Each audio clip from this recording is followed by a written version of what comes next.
Hello everyone. ये Hindi pedagogy में मेरा सेकंड लेक्चर है।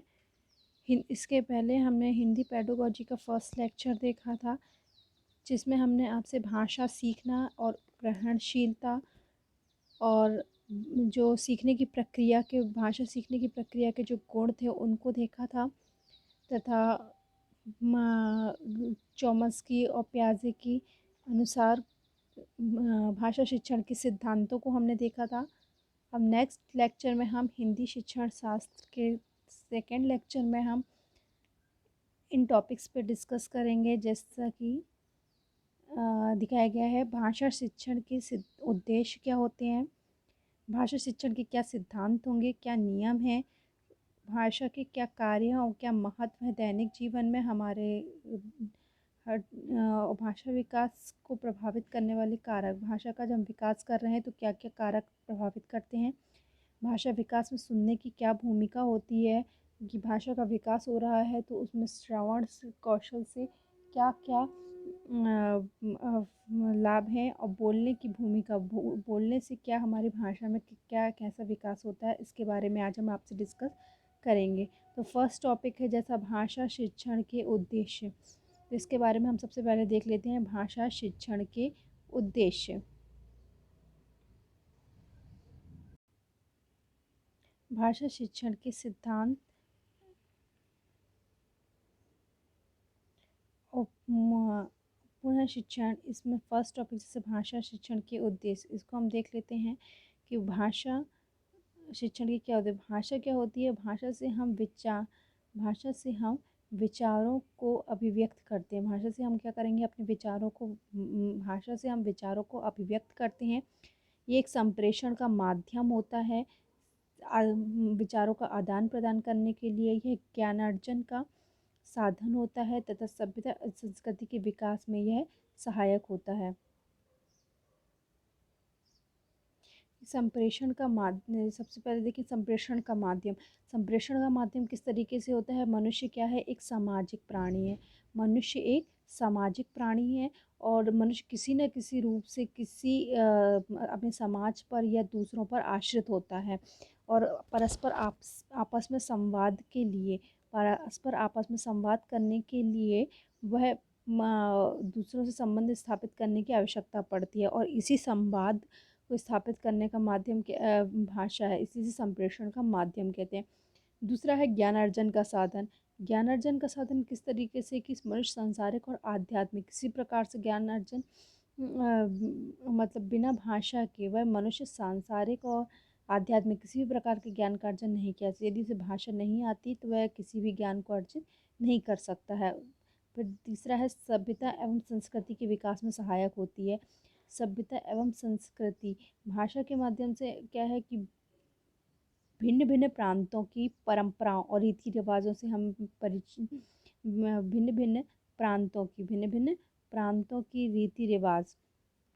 रीति रिवाज व सभ्यता के बारे में हमें किससे ही जानकारी मिलती है। रीति रिवाज के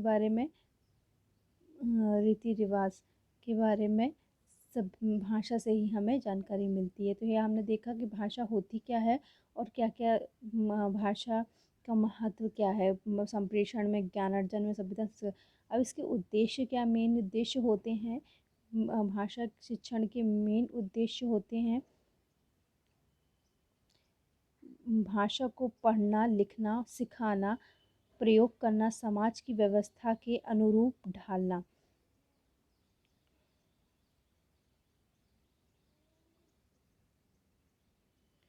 भाषा शिक्षा का भाषा को पढ़ना, कि बालकों को भाषा को पढ़ना सिखाना, कि कहीं भी कुछ भी भाषा लिखी हुई तो उसको पढ़ सके, उसे ज़रूरत के हिसाब से जहाँ ज़रूरत है, जहाँ लिखना है वहाँ लिख सके और वह सीख सके, और उसका दैनिक जीवन में वह जब ज़रूरत पड़े तो परिस्थिति के अनुसार उसका प्रयोग कर सके।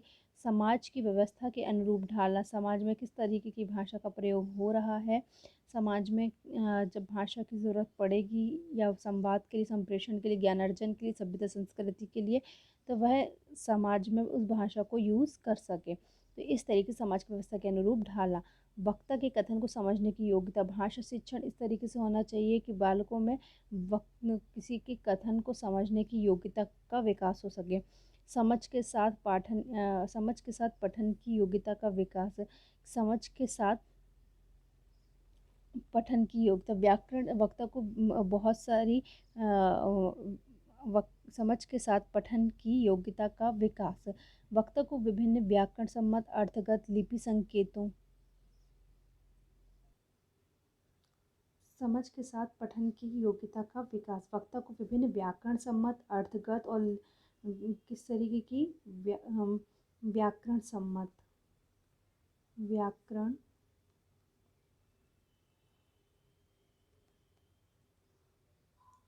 व्याकरण सम्मत, व्याकरण सम्मत अर्थगत की जो भी पढ़ने की सामग्री है वह अर्थगत हो, और लिपि संकेतों, और लिपि संकेतों, इन सभी का प्रयोग करके आरेखित तरीके से, मतलब व्याकरण सम्मत हो, जो अर्थगत भाषा है, या लिपि जो संकेत दिए गए हैं, उन सभी के विषय वस्तु के पठन की आदत होनी चाहिए। उसे आदत को विकसित करनी चाहिए, ताकि उसे पिछले ज्ञान से उसे जोड़कर निष्कर्षों द्वारा अर्थ निर्माण की योग्यता का विकास करना चाहिए। उसमें पठन के लिए आत्मविश्वास, हमें पठन कर सके इसलिए उससे हमें आत्मविश्वास विकसित करना चाहिए, और विवेचनात्मक दृष्टिकोण के साथ पढ़ते समय उसके साथ में प्रश्न भी रखना चाहिए, ताकि उसमें पढ़ने के साथ साथ समझ भी हो। फिर नेक्स्ट है सुसंगत लेखन। सुसंगत लेखन से आशय है सुसंगत लेखन, व्याकरण शब्द सुसंगत लेखन में हमें बालकों को व्याकरण का ज्ञान, लेखन करते समय व्याकरण का भी ध्यान रखें, शब्द ज्ञान होना चाहिए, कहाँ पर विराम चिन्हों का प्रयोग कर रहे हैं, इन सब चीज़ों को, इन यांत्रिक इन सभी कौशलों उसमें विकसित होना चाहिए, ताकि जो भी लिखते समय शब्द ज्ञान या विराम चिन्ह का पर्याप्त प्रयोग वह कर सके जहाँ पर उसे प्रयोग करना चाहिए, ताकि वह अपने विचारों को व्यवस्थित कर सके और विषय का चयन कर सके। उसे विभिन्न परिस्थितियों में औपचारिक और अनौपचारिक रूप से लेखन का प्रयोग करना चाहिए। नेक्स्ट, विभिन्न विषयों को समझने की योग्यता का विकास। विभिन्न विषयों को समझने की योग्यता का विकास, इससे आशय है कि विद्यालय के विषयों में के अतिरिक्त जो भी हमारे विषय होते हैं उसके अतिरिक्त विद्यार्थी को विभिन्न प्रयोजन, जैसे कि संगीत हो गया, खेल कूद हो गया, संगीत, खेल कूद, बागवानी, और जो भी होते हैं निर्माण कार्य या पाक कला, तो इन सभी इत्यादि में विभिन्न भाषाओं को समझने में इन सभी की वो भाषा भी समझ सके, प्रयोग और उनके प्रयोग कर सके, उसमें दक्ष होना चाहिए। फिर नेक्स्ट है भाषा का वैज्ञानिक अध्ययन।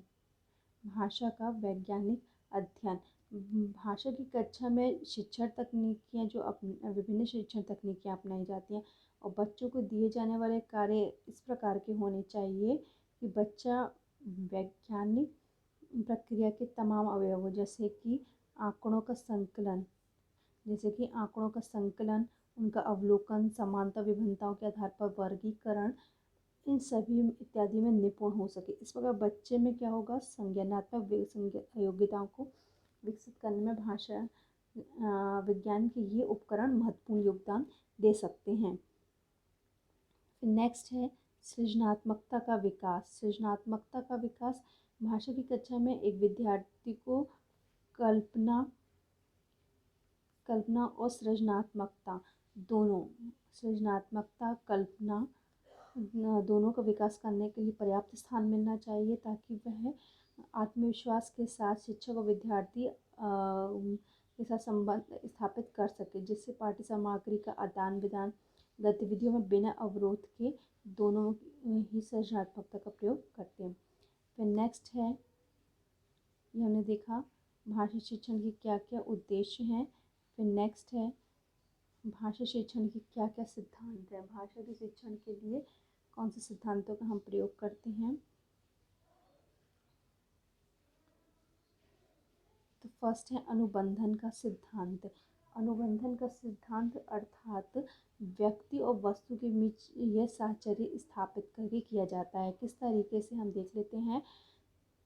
शैशव अवस्था, जब बच्चा छोटा होता है, शैशव अवस्था में होता है, तो हम बच्चों को कुछ भी सिखाने के लिए, जब बच्चा कब होता है, शैशव अवस्था में होता है या छोटा होता है शैशव अवस्था में, तो शैशव अवस्था में जब बच्चे सीखते हैं तो सीखना उसका अमूर्त नहीं होता। हम उसे कोई भी मूर्त वस्तु दिखाते हैं और उन्हें शब्दों की जानकारी कहते हैं। जैसे कि हमने उसको कलम दिखाई और हमने बोला कि यह कलम है, उसके कलम कहने के साथ उसे कलम दिया, तो हमने तो उसे जानकारी हो गई कि ये कलम है। उसी प्रकार से दूध हमने दिया, तो दूध बोलने या कहने पर, या पानी कहने का, दूध या पानी कहने पर उसके सामने दूध या पानी को हमने प्रस्तुत किया। तो इस तरह से बच्चे ने किसी वस्तु या व्यक्ति के साथ, या माँ के कहने पर माँ आई या दादी के कहने पर दादी, तो बच्चों ने किसी वस्तु या व्यक्ति के साथ साहचर्य स्थापित कर लिया। तो उसे समझ आने लगा, उसको बोलने में वह अपनी क्रियाएं देने लगता है। तो उसने इन सब चीज़ों, व्यक्ति या वस्तु के साथ अनुबंधन को स्थापित कर लिया है। तो ये कहलाता है अनुबंधन का सिद्धांत। दूसरा है अनुकरण का सिद्धांत। दूसरा है अनुकरण का सिद्धांत। दूसरा है अनुकरण का सिद्धांत। अनुकरण का सिद्धांत ये परिवारजनों और साथियों की भाषा का अनुकरण करके बच्चे समाज से या परिवार से जैसी भी भाषा को देखते हैं, सुनते हैं या बोले जाते हैं, उसी भाषा को वो सीख लेते हैं। और यदि कोई भाषा में दोष है तो बच्चों में भी वह उसी दोष को वो अडॉप्ट कर लेते हैं, अनुकरण कर लेते हैं। तो समाज और परिवार से उसको जो सीखने मिलता है, जो सुनता है या बोला जाता है और उसी भाषा को वो सीख लेते हैं, तो वो कहलाता है अनुकरण के माध्यम से सीखना। यह अनुकरण का सिद्धांत। फिर नेक्स्ट है अभिप्रेरणा व रुचि का सिद्धांत। अभिप्रेरणा व रुचि का सिद्धांत। अभिप्रेरणा व रुचि के सिद्धांत में क्या आता है?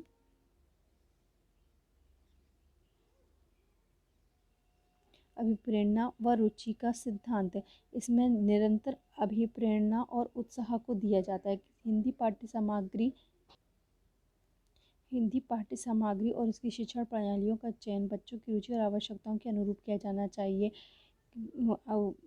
हिंदी पाठ्य सामग्री और उसकी शिक्षण प्रणाली, बच्चों की क्या रुचि का विशेष ध्यान रखना चाहिए कि उसकी रुचि के और आवश्यकता के अनुसार होना चाहिए।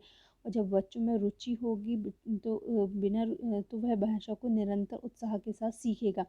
और यदि बच्चों में बिना रुचि के विद्यार्थी को या किसी को भी कोई भी चीज़ नहीं सिखाई जा सकती, तो विद्यार्थी को में सबसे पहले रुचि, अभिप्रेरणा देना चाहिए, उत्साह उसमें निरंतर रुचि होना चाहिए, निरंतर अभिप्रेरणा देते रहना चाहिए, उत्साह देना चाहिए और रुचि बनी रहे। इस तरीके का पाठ्य सामग्री का हमें चयन करना चाहिए ताकि उसमें उत्साह और रुचि बनी रहे।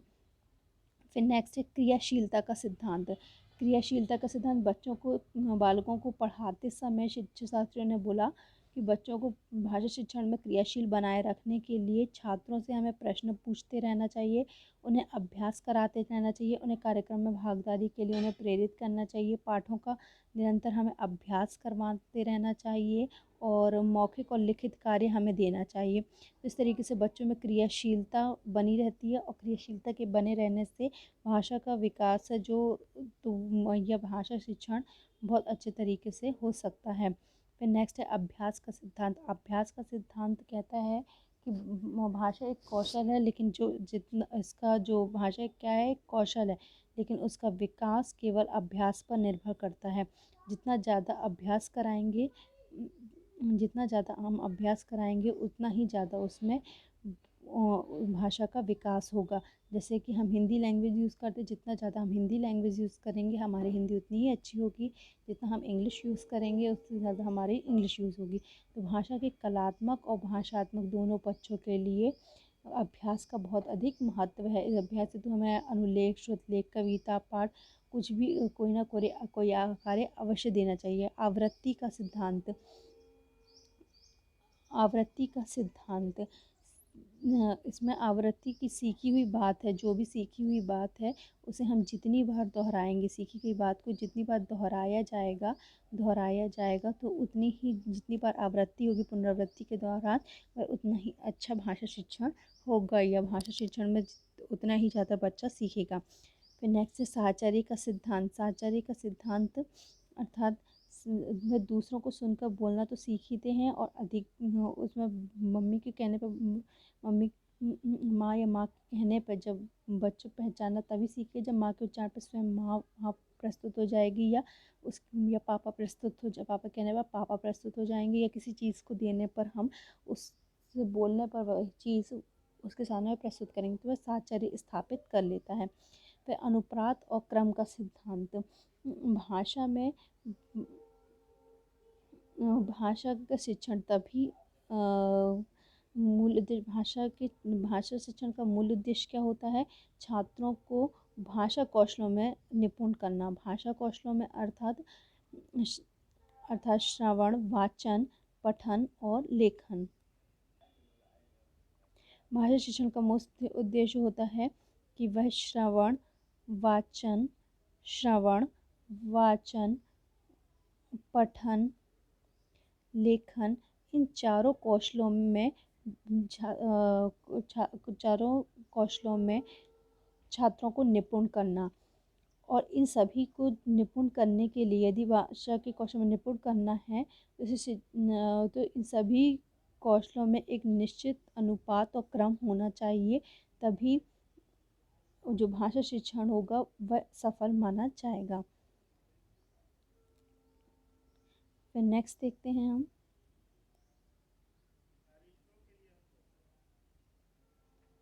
नेक्स्ट है चयन का सिद्धांत।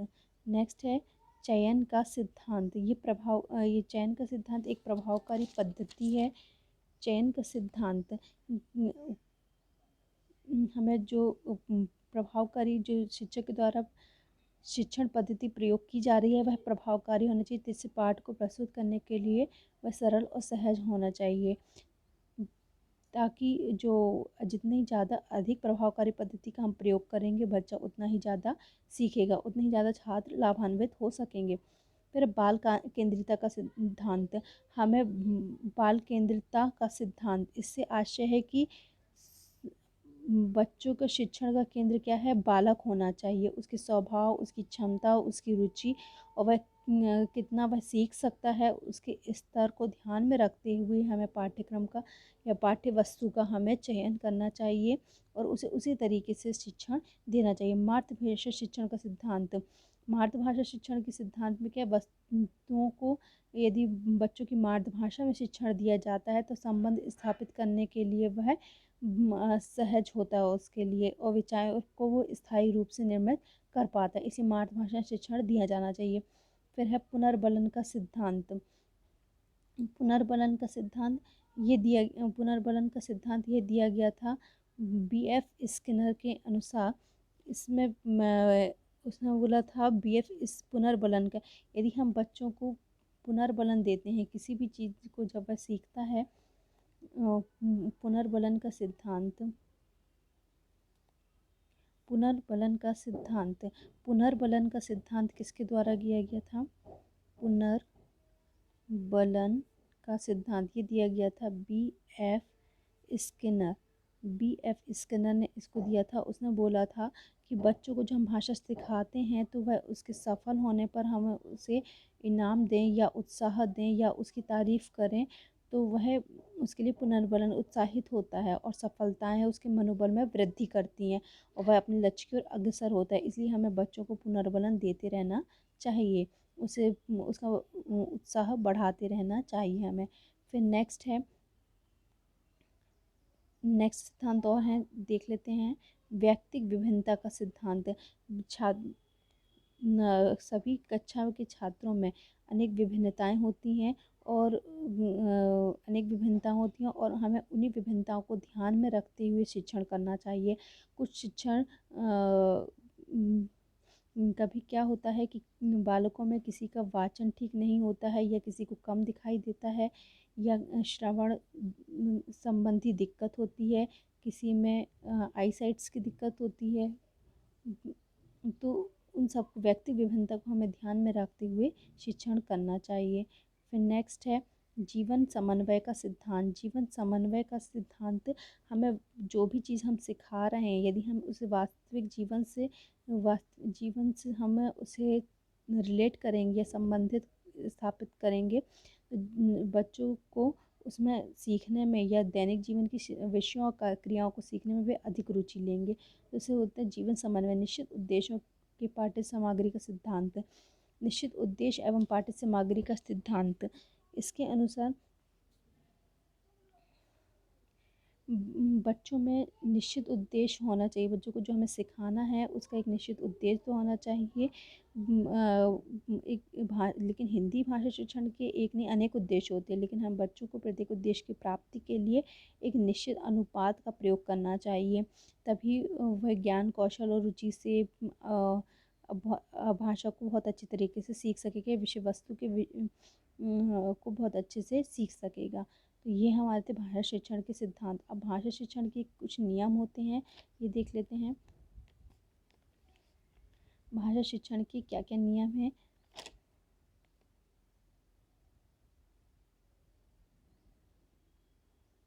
मूर्त से अमूर्त की ओर। सर्वप्रथम है मूर्त से अमूर्त की ओर। भाषा शिक्षण को सिखाते समय हमें बच्चों को सर्वप्रथम मूर्त चीज़ें या फिर जो उनको वह जानता है या तो उसका पहले हमें ज्ञान कराना चाहिए। उसके बाद हमें जो चीज़ वह नहीं जानता है उसे हमें बताना चाहिए, उसे बोलते हैं अमूर्त रूप। फिर है ज्ञात से अज्ञात की ओर।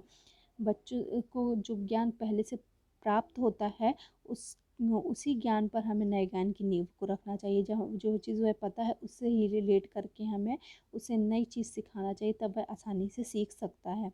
फिर अनिश्चित से निश्चित की ओर।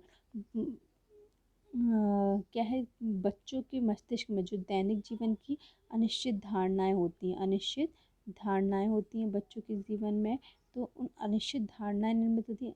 उन अनिश्चित धारणाओं पर विचार विमर्श कर सकते हैं और विचार विमर्श करके उसे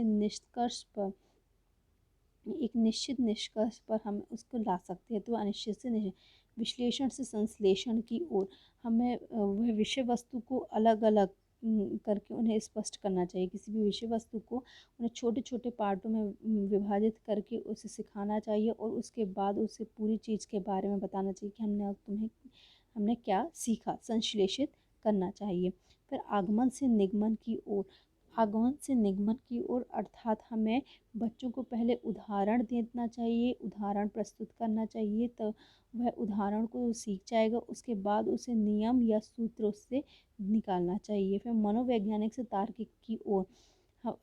मनोवैज्ञानिक अर्थात बच्चों में वह स्वयं की मस्तिष्क से विवेचन करके जो पाठ्य सामग्री को सीख सकता है, उसके बाद हमें तार्किक पक्षों को उसे दिखाना चाहिए। फिर विशेष से सामान्य की ओर। अर्थात हमें पहले क्रियाओं को प्रस्तुत करना चाहिए कि हमें अनेक प्रकार की क्रियाएं करनी चाहिए। अनेक प्रकार की क्रियाओं के द्वारा वह जब सीख जाता है तो उसे सामान्य निष्कर्ष उसे बताने चाहिए। सरल से जटिल की ओर। हमें पहले छोटी छोटी सरल चीज़ें उसे सिखानी चाहिए, फिर उसे जटिल चीज़ें सिखानी चाहिए। तो ये हमने देखा भाषा शिक्षण के क्या क्या नियम होते हैं। फिर नेक्स्ट है भाषा के कार्य एवं महत्व। नेक्स्ट है भाषा के कार्य एवं महत्व। भाषा के कार्य एवं महत्व। भाषा के क्या क्या कार्य होते हैं और क्या उसका महत्व होता है। तो भाषा क्या करती है, इच्छाओं या आवश्यकताओं की संतुष्टि करती है। यहाँ से ऐसे डायरेक्ट क्वेश्चन आते हैं, बहुत सारे ऑब्जेक्टिव दिए रहते हैं, इन्हीं में से कोई एक 4 ऑब्जेक्टिव दिए रहेंगे और एक गलत रहेगा।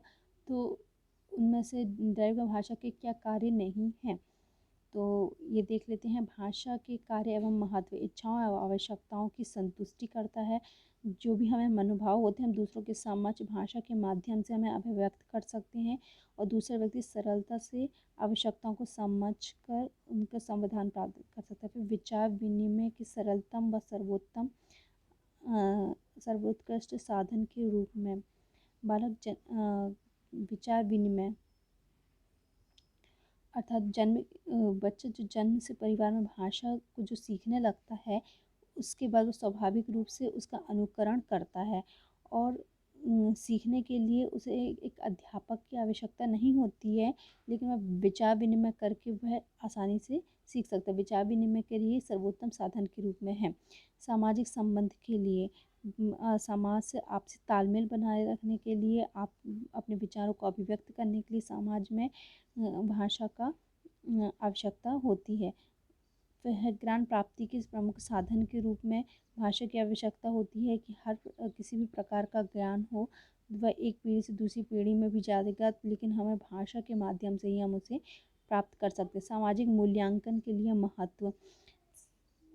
सामाजिक मूल्यांकन, समाज लोगों के साथ किस तरह से बात करता है, कैसे बोलता है, बालक समाज के लोगों के साथ किस तरह से बात करता है, किस तरीके से बात करता है, कैसे बोलता है, इन सभी प्रश्नों के उत्तर के माध्यम से सामाजिक मूल्यांकन में भी भाषा सहायक होती है। व्यक्तित्व के निर्माण में सहायक।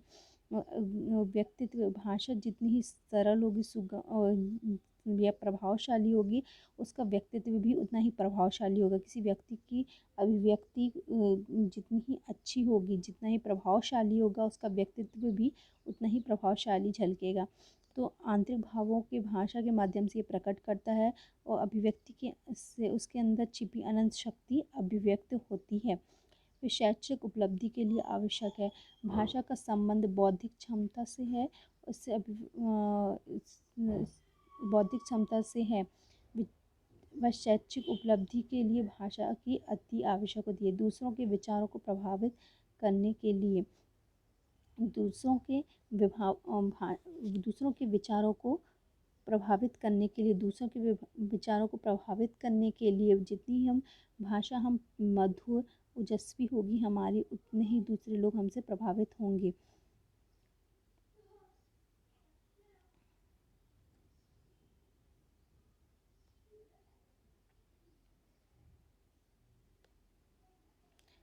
जितनी ही ज़्यादा हमारी जितनी ही ज़्यादा हमारी भाषा ओजस्वी होगी या जितनी ही ज़्यादा प्रभावी होगी, उतनी ही ज़्यादा हमसे लोग प्रभावित होंगे। तो दूसरों के विचारों को प्रभावित करना। साहित्य, कला और संस्कृति और सभ्यता के विकास के लिए, दूसरों की संस्कृति को जानने के लिए, दूसरों के समाज को जानने के लिए, अनेक कलाओं को जानने के लिए भाषा का अत्यंत आवश्यक है। भाषा विकास को प्रभावित करने वाले कौन कौन से कारक होते हैं वो हम देख लेते हैं। पहला है स्वास्थ्य। स्वास्थ्य, दूसरा जाएगा एक स्वस्थ, जिन बच्चों का स्वास्थ्य जितना अच्छा होता है, उनमें भाषा का विकास उतनी ही तीव्र गति से हमें देखने को मिलता है। वह बुद्धि और संवेदना, बौद्धिक स्तर जितना ही अच्छा होगा, उतना ही भाषा को उतनी ही भाषा विकास उसमें उतनी ही अच्छी तेज़ी से होगा। उसका उच्चारण, तीव्र बुद्धि वाले बालक जो होते हैं, उनका उच्चारण और शब्द भंडार भी अलग हो। संवेगात्मक तनाव, जिन बच्चों में संज्ञानात्मक तनाव होता है, उनमें भाषा विकास देरी से देखने को मिलता है। वह सामाजिक आर्थिक स्थिति, सामाजिक आर्थिक स्थिति पर भी भाषा का प्रभाव पड़ता है, क्योंकि इसी प्रकार से जैसे ग्रामीण क्षेत्रों से पढ़ने वाले बालकों की शाब्दिक क्षमता शहरी और अन्य पब्लिक स्कूल में पढ़ने वाले बालकों से सामान्यतः कम होती है। ये क्या होता है, सामाजिक आर्थिक स्थिति उनको प्रभावित करती है। फिर है लिंगी विभिन्नता। लिंगी भिन्नता इसमें है कि सामान्यतः बालिकाएं, क्या लिंगी भिन्नता ये सभी मामलों में देखने को नहीं मिलती है, लेकिन कुछ मामलों में जैसे कि बालिकाएं बालकों की अपेक्षा अधिक स्पष्ट उच्चारण कर रही हैं, तो ये हो जाता है लिंगी भिन्नता। परिवार का आकार, ये भी बहुत ही कम, लेकिन छोटे परिवार के बालक की भाषा का विकास बड़े परिवार की तुलना में अच्छा होता है, क्योंकि छोटे परिवार में बालकों के ऊपर ध्यान दिया जाता है और उनसे माता पिता वार्तालाप करते रहते हैं। फिर बहुजन्म, बहुजन्म में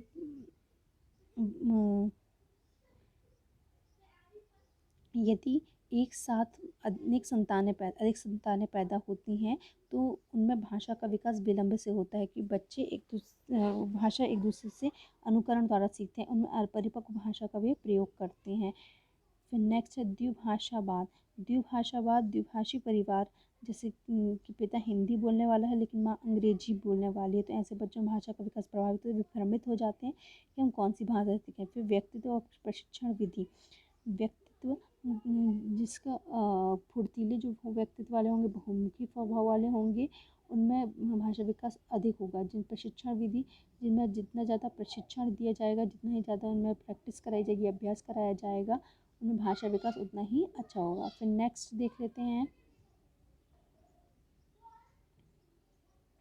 कि भाषा विकास में सुनने की क्या भूमिका होती है। भाषा विकास में सुनने की भूमिका, श्रवण कौशल, शुद्ध उच्चारण करने में,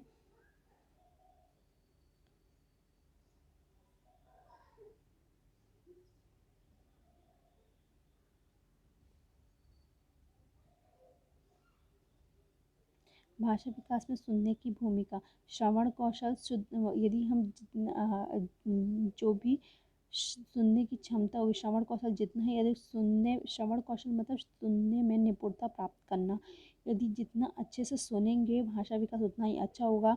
ये भाषा सुनने से क्या होगा, शुद्ध उच्चारण करना सीखेंगे, हमारे शब्द भंडार में भी वृद्धि होगी, महत्वपूर्ण जानकारियाँ हमें प्राप्त होंगी, दूसरों की अभिव्यक्तियों को हम ग्रहण कर सकेंगे, दूसरे क्या बोल रहे हैं उनके विचारों को ज्ञान का प्राप्त कर सकेंगे, ध्वनियों का विभेदीकरण कर सकेंगे कि क्या शब्द भंडार है, कैसा है, उसके में भाषा विकास का बहुत अधिक महत्वपूर्ण योगदान होता है। फिर नेक्स्ट है भाषा विकास में बोलने की भूमिका। भाषा विकास में बोलने की वाचिक कौशल, जितना ही ज़्यादा हम बोलेंगे, मौखिक कौशल में यदि हम दक्ष होंगे तो हमारी भाषा का विकास उतना ही अधिक होगा, हमें उतना ही आत्मविश्वास आएगा, उतना ही आत्मविश्वास का संचार होगा विद्यार्थियों में। तो इस तरीके से वाचिक कौशल भाषा विकास में सहायक होता है। और सुनकर प्राप्त किए गए, जो हमने सुना है उसका प्राप्त ज्ञान का मूल्यांकन हो कि हमने क्या बोलने से हमें जो सुनी ही बात है वो हमें और अच्छे से स्पष्ट हो जाती है। इससे भाषा विकास में सहायता, संकोच समाप्त करने में, यदि हम यदि हमारा बोलने का गुण है या वाचिक कौशल है हमें, तो हम भाषा का विकास की सहायता से हमारे अंदर का संकोच समाप्त होता है। फिर भाव विचार व ज्ञान को अभिव्यक्त करने में, हमारे अंदर जो भाव विचार या ज्ञान को अभिव्यक्त है वो बोलने से हमारे भाषा विकास में सहायक होंगे और हमारे विचार व ज्ञान को अभिव्यक्त करने में भी सहायक होंगे। भाषा प्रवाह को कुशल बनाने में सहायक, भाषा का जो प्रवाह होगा, यदि अटक अटक कर बोलने वाला भी यदि बोलने की उसकी प्रैक्टिस होती रहेगी तो वह भाषा के प्रभाव उसमें कुशल आ जाएगा। फिर है विद्यालय आधारित कार्यक्रम में सक्रिय भूमिका निभाने में सहायक। यदि बोलने की भूमिका, यदि हम बोलेंगे तो जो विद्यालय में बहुत सारी जैसे वाद विवाद प्रतियोगिता, भाषण प्रतियोगिता ये होती हैं या कविता प्रतियोगिता, तो उसमें भागीदारी लेने में ये सहायक होंगी। तो ये आज हमारा यहाँ पर लेक्चर एंड होता है। हमारे नेक्स्ट लेक्चर के लिए आप बनेंगे। आज हमने देख के बहुत सारे टॉपिक्स, भाषा शिक्षण के हमने उद्देश्य देखे, क्या सिद्धांत होते हैं, क्या नियम हैं, भाषा के कार्य महत्व को देखा, भाषा के प्रभावित करने वाले कारक देखे, सुनने और बोलने में क्या भूमिका होती है। तो यहाँ आज हमारा लेक्चर हिंदी शिक्षण शास्त्र का सेकंड लेक्चर यहाँ पर आज एंड करते हैं और नेक्स्ट लेक्चर के लिए आप बने रहिए स्टडी 33 के साथ। Thank you.